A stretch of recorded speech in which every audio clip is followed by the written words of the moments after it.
Hello and welcome to this review of the Lexus RX400h. Now we are gonna start with some of the obvious things about this car, the styling. Honestly, this car looks no more than 10 years old. And yet it is almost 20 years old. Can you believe that? And even though it doesn't probably look too big, I just had to wash it, and you can see that it is kind of hard to reach it. I'm almost 192 and you can see that the car is 180 meters tall, which is kind of ridiculous. And believe it or not, right now it is running. Can you hear anything? That is right. This car is the hybrid, which means that it cycles through running and not running the engine.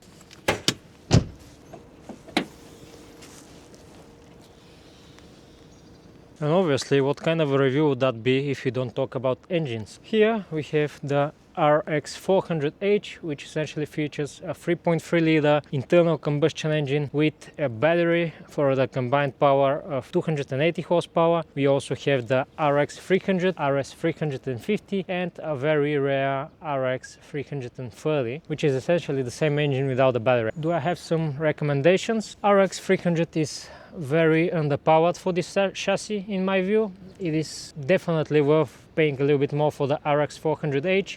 It has better fuel economy by far.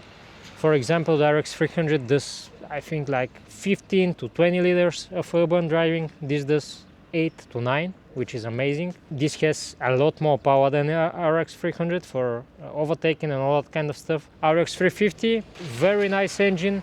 However, it has one kind of a big flaw. What I recommend when it comes to the engines, well, hands down, RX400h, one of the best engines in this chassis, extremely reliable. Batteries are known to be very bulletproof, and even after 20 years, you can replace single cells instead of the whole entire battery, so it is not too expensive. A lot of people actually repair them, so you don't have to go to the official dealer. If you want a real 4x4 and not a Haldex one, you can go with the RX350 or the RX330 if you can find one. Very important stuff about the RX400h, make sure that you look at your coolant level right here. This is for the engine, but as well, very important, this is the coolant for the, and this is very important because if this overheats, then you can once again throw the engine to the rubbish. Alright then, let's move inside and see what this car is all about. On the inside, you're essentially initially met with memory seats, 4 power windows which are all automatic, and essentially a big pocket for storing stuff. You have your memory seats. It is like 18-way adjustable, a lot of adjustments, higher, lower, the backrest, and also lumbar support. What's more, here you can see that we have power trunk, we have electronic windows with electronic folding, automatic mirrors. This is the AFS, which is the steering headlights as they call them. Here we have the handbrake, which is actually a hand pedal, if that makes sense, or pedal brake, whatever. And this is the gauge cluster. In my view, the gauge cluster is actually very timeless, very beautiful. Yeah, believe it or not, the car is currently running, and it is running off of battery power. You can see that we have multifunctional steering wheel. We have volume up and down, channel up and down, radio mode, so essentially CD, FM, whatever. We have Bluetooth for speaking. We have a display which has kind of limited functions, yet still it has quite a lot of things. You can see here that we have odometer. This is when car is charging its battery off of, basically running. Then we have the outside temperature and the fuel average, which you can see is 9.5. You can see a very interesting thing here, which is 200 watts. And this car, unlike a lot of the others, actually has a very interesting way of showing how fast you are going or how hard you're pressing the pedal. Instead of it having a RPM range or whatever, because it is a hybrid, it just measures just how much you're consuming, I guess, which is something like the Rolls-Royce power reserve or whatever it was called, but it is still kind of strange. So it goes up to 200 watts and it shows you just how much power you have at this moment of time. Continuing with the steering wheel, you can see that we have cruise control. Unfortunately, it is not adaptive, so no Distronic. It features the CVT automatic gearbox, which essentially has only 2 gears in the GS450, but here we actually have no gears, which is kind of strange, but that is how it is. Here in the center screen you can see this complicated kind of thing. Oh, it just turned on. So yeah, I can show you finally. It currently shows that the engine is charging the electric motor, which is charging the battery, which it does. It cycles. This is the consumption for the past 30 minutes. And the average consumption, you can see that we did 500 kilometers, most of it suburban, 9.5 liters average. From our personal experience, this car consumes about 8 to 9.5 liters. Of course, currently it is winter, oftentimes the car is running cold, so this consumes a little bit more than usual. But in the summer days, between 8 and 9 liters is what you can expect, both urban and suburban. Then we obviously have a very old GPS navigation system, so sat-nav basically, which we don't really use. Then in the menu we have volume, essentially just how hard it beeps at you. We have different users, so you can set one for you, one for your wife, kids, whatever you want. And you can see that you can adjust some more stuff in the setup here, but mostly we are running the car with the trip information on. Then in the information we have maintenance. Here you can put all of your maintenance, so as you can probably see, we have engine oil filter, whatever. You can add all of those. I put the engine oil and it basically started counting that we have almost 9,000 kilometers. Then we have the telephone. As I already told you, we can call different people from here and stuff. We have a calendar, which is not set correctly right now. We have the language. Obviously, we have quite a lot of options here. And settings for the display. You can choose from green, blue, gray and beige. In my view, blue is the best looking, best suitable. Green is a relatively good alternative. Here are the climate controls. You can see that you have 5 settings when it comes to the fan, your obvious stuff, and you can see that it says dual right here, which essentially means that you have dual zone climate control. You and your passengers can both enjoy a very hot or very cold, depending on what you are. We have heated rear view mirrors as well as rear screen. Then we have 6-disc CD changer with Mark Levinson. As per usual with most Lexuses, it doesn't matter how old they are, the Mark Levinson system is absolutely phenomenal.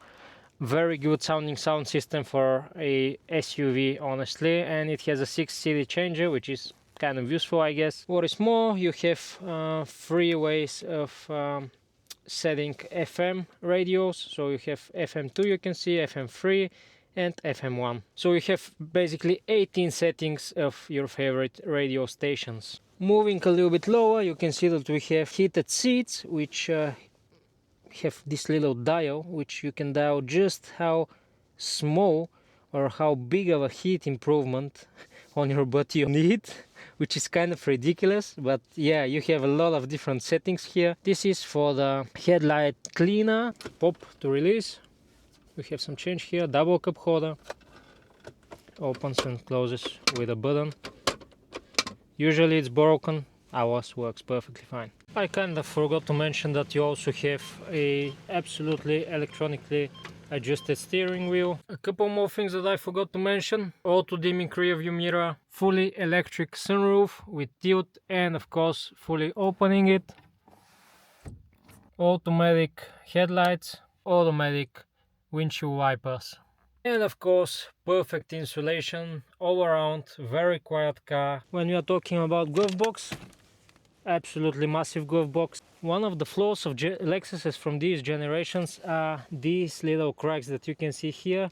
Ours aren't exactly too bad, but a lot of the cars have some enormous cracks on the dashboard. If you are a passenger, I'd say that you're gonna have a very hard time saying that this car is almost 20 years old now. Moving on to the rear seats, you can see that we have a little bit of a tint going on. The door, we have just a little bit of damage on the door cut. This is pretty usual. Once again, a good sized pocket which does not expand. We have some stuff for magazines and documents and that kind of stuff. We have no tunnel for the transmission, which actually makes sitting 3 people here pretty comfortable. It is very wide car, so very good. And you have all your own air vents here. Unfortunately, not a triple zone climate control. Those seats, by the way, are adjustable. You can pull this and pull them with quite a lot of range of motion, I'd say. Once again, incredibly beautiful leather going on onto the back seats. We're always met with this beautiful Lexus logo that is lit up. Obviously, you're a boss, so you have your own armrest. Here you have some storage, documents, pens, all that kind of business stuff. Here you just pop this and you have double cup holder. And it's pretty sleek actually. This is probably one of the best looking armrests that I've seen in a while. At the back of the car, you just hold this button. It beeps. This car actually has an enormous trunk, which you can see, and if you pull the seats a little bit to the front, then you have tons of storage. You can see that blind here is missing. Lexus thought about all of this. You just pull this, you press this, and then you press this, and you can see that it fits perfectly under your trunk, so it doesn't take any space. And you have 2 hangers here, which is kind of ridiculous attention to detail, but this is Lexus for you. When you're ready to close it, it is as simple as pressing a button.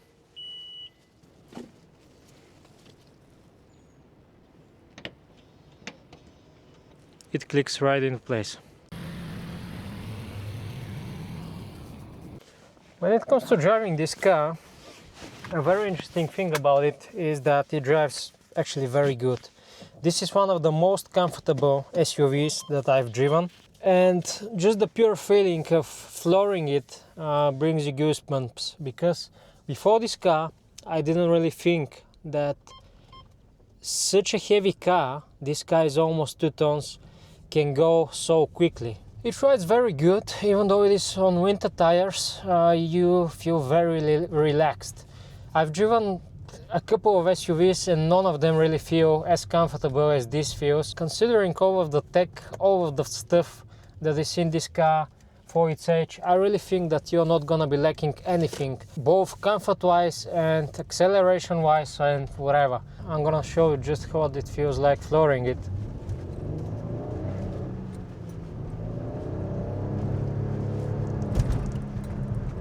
Yep, that is kind of ridiculous, but this car is very quick. 2 tons that move like a feather. This is absolutely ridiculous. It actually kind of gets sketchy because when you floor that car, it activates the 4x4 because it is run by Haldex, so it only spins the rear wheels when they are necessary. In fact, it is so quick that sometimes it really likes to go sideways instead of straight. It goes diagonally, which is kind of ridiculous, but I guess that this is what 300 horsepower in a 2-ton vehicle do, and especially the battery power, it is just instant.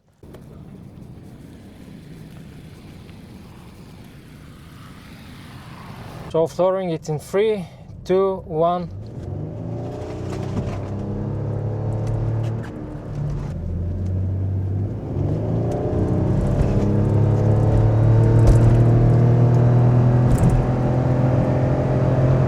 I'm not really sure whether I should say anything. This is just ridiculous. This car, once again, I'm gonna say it, weighs 2 tons.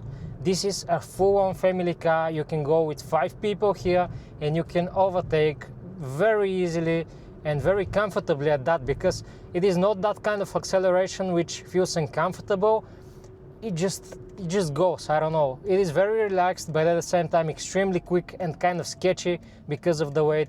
It is, in my view, just the perfect combination. It is just the perfect acceleration for a family car.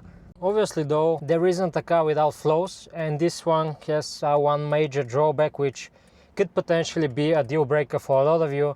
See, this is an SUV, a segment of cars that is very sought after and a lot of families go to SUVs because they are big, they are comfortable, they are essentially everything that you ever need. But this car has one major drawback, which is that it is run by a non-continuous 4x4. Essentially it has kind of a complicated system which drives the front wheels by the internal combustion engine as well as one of the electric motors. This car has two of those. One assists the front wheels and just one assists the rear wheels. When do they go?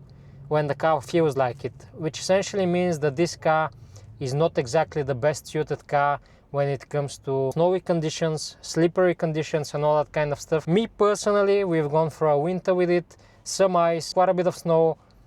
It was perfect. We had absolutely no issues, but I've seen some videos online that this car is not exactly great for, by far it is not good for off-road obviously, but sometimes in some kind of extreme inclines and snow, it can struggle with them. Other than that, this car is really the jack of all trades. You get good fuel economy, you get a very large car which can fit a lot of bags, essentially your entire family.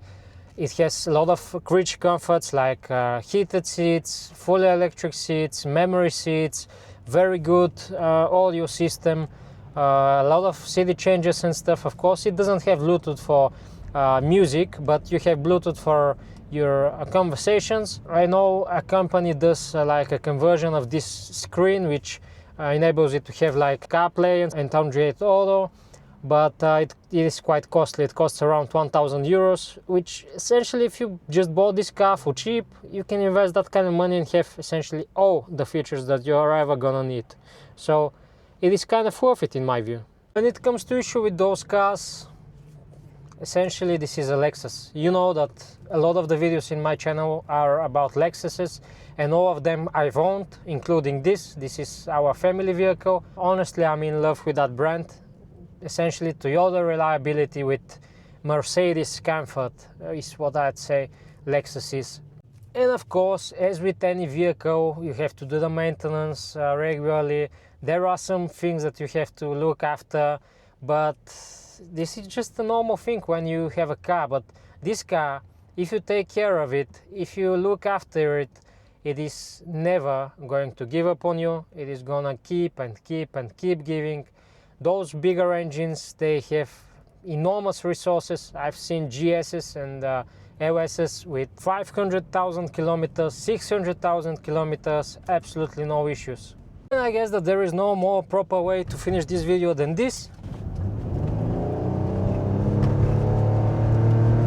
I hope you enjoyed. I really think that those are absolutely amazing cars. Don't hesitate, go for it and buy a Lexus. See you next time.